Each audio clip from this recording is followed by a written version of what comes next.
بسم اللہ الرحمن الرحیم۔ اردو زبان کی دوسری کتاب کا سبق نمبر 26۔ اس سبق میں کتا اور اس کی پرچھائی کے بارے میں ایک واقعہ نظم میں مؤلف نے لکھا ہے۔ کتا اور اس کی پرچھائی کے اوپر ایک واقعہ ہے، اس واقعے کو انہوں نے نظم کے اندر پرویا ہے۔ تو چلیے پڑھتے ہیں کس طریقے سے اس واقعے کو مصنف نے نظم میں لکھا ہے۔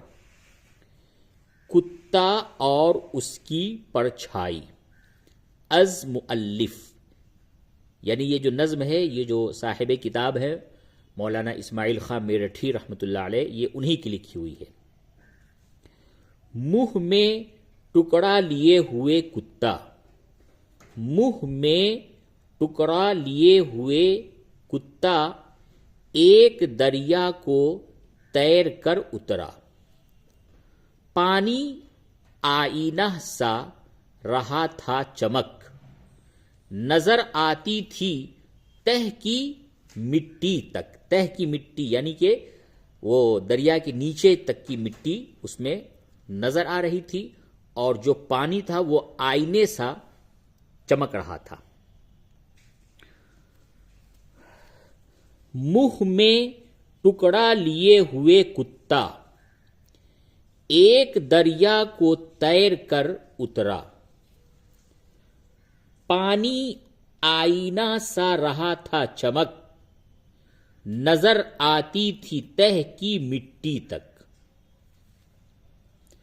اپنی پرچھائی پر کیا جو غور، اس کو سمجھا کہ ہے یہ کتا اور، منہ میں ٹکڑا دبا رہا ہے یہ، گہرے پانی میں جا رہا ہے یہ۔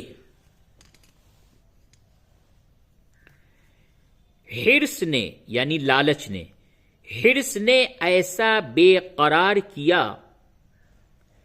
جھٹ سے غرا کے اس پہ وار کیا، جوں ہی ٹکڑے پہ اس کے منہ مارا، اپنا ٹکڑا بھی کھو دیا سارا۔